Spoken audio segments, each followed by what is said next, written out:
Serius? Kok ini off terus? Itu on belum?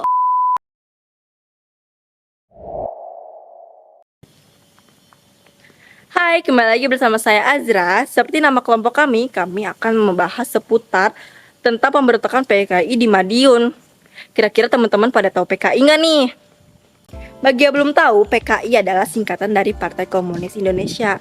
PKI adalah sebuah partai yang dibentuk oleh Henk Sneevliet dan kaum sosialis Hindia Belanda lainnya pada tahun 1914. Sebelum pergantian nama, dahulu nama PKI adalah Indische Sosial Demokratische Vereniging atau yang disingkat ISDV.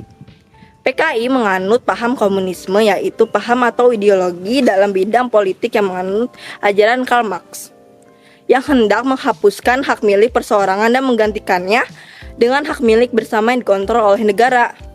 Sejak merdeka sampai awal tahun 1948, PKI masih bersikap mendukung pemerintah yang kebetulan memang dikuasai oleh golongan kiri. Hal ini terkait dengan doktrin Dimitrov. Namun ketika golongan kiri terlempar dari pemerintah, Tunggu. Kalian tahu nggak sih doktrin Dimitrov itu apa? Bombastic side eye.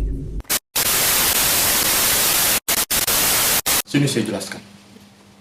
Doktrin Dimitrov adalah sebuah gerakan komunis yang lahir pada tahun 1920 sampai 30-an, yang berawal dari ucapan Georgi Dimitrov pada Kongres Komunis di seluruh dunia, yakni gerakan komunis harus bekerja sama dengan kekuatan manapun, termasuk kaum imperialis, asal saja menghadapi kaum fasis. pada saat itu sedang terjadi ketegangan ideologi pasca Perang Dunia I, yang menganggap fasisme di Jerman atau Nazi, fasisme di Italia, dan fasisme di Jepang atau militerisme Jepang adalah sebuah ancaman. Begitu deh.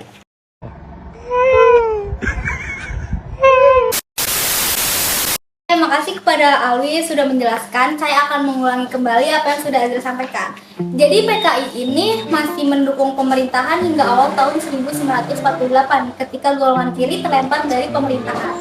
PKI menjadi partai oposisi dan bergabung dengan organisasi kiri lainnya dalam Front Demokrasi Rakyat atau disebut juga FDR yang didirikan oleh Amir Syarifuddin pada bulan Februari 1948. Pada September 1948, pimpinan PKI diambil alih oleh Mussolini. Ia membawa berita bahwa doktrin Dimitrov telah diganti dengan doktrin Zhdanov, di mana komunis harus bekerja sama dengan golongan nasionalis progresif untuk menghadapi golongan kapitalitas berjuris. Mussolini lalu membawa PKI ke dalam pemberontakan bersenjata yang dicetuskan di Madiun pada tanggal 18 September 1948.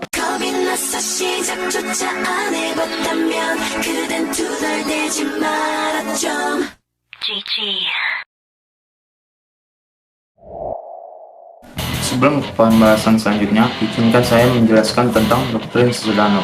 Doktrin Zhdanov merupakan doktrin budaya Soviet yang dikembangkan oleh Sekretaris Komite Sentral Andrei Zhdanov pada tahun 1946. Isi doktrin tersebut mengajukan dalil bahwa dunia terbagi menjadi dua kubu, yakni kubu imperialis yang dipimpin oleh Amerika dan kubu demokratis yang dipimpin oleh Uni Soviet. Prinsip utama doktrin Zhdanov kerap diringkas ke dalam frasa satu-satunya konflik yang muncul dalam kebudayaan Soviet, ialah konflik antara yang baik dan yang terbaik.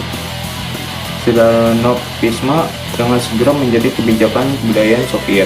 Ini berarti semua seniman, penulis, dan inteleksia Soviet secara umum wajib patuh terhadap garis partai dalam setiap karya mereka. Apa sih latar belakangnya? Latar belakang utamanya tentu tentang ideologi, di mana mereka memiliki cita-cita ingin menjadikan Indonesia sebagai negara komunis.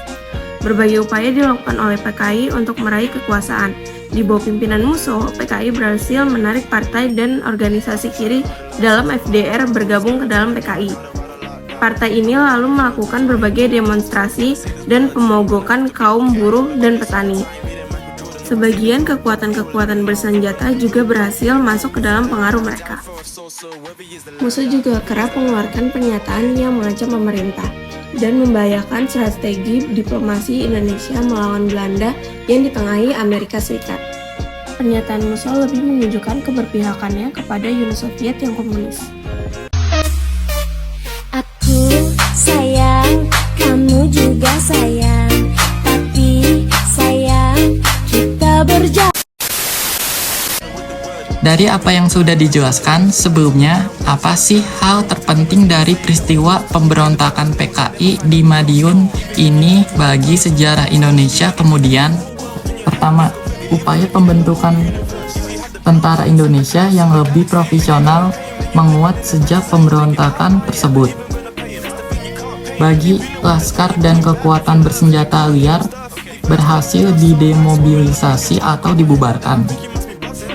Dari sisi perjuangan diplomasi, simpati AS sebagai penengah dalam konflik dan perundingan antara Indonesia dengan Belanda perlahan berubah menjadi dukungan terhadap Indonesia. Meskipun hal ini tidak juga bisa dilepaskan dari strategi global AS dalam menghadapi ancaman komunisme. Kedua, konflik yang terjadi berdampak pula pada banyaknya korban yang timbul.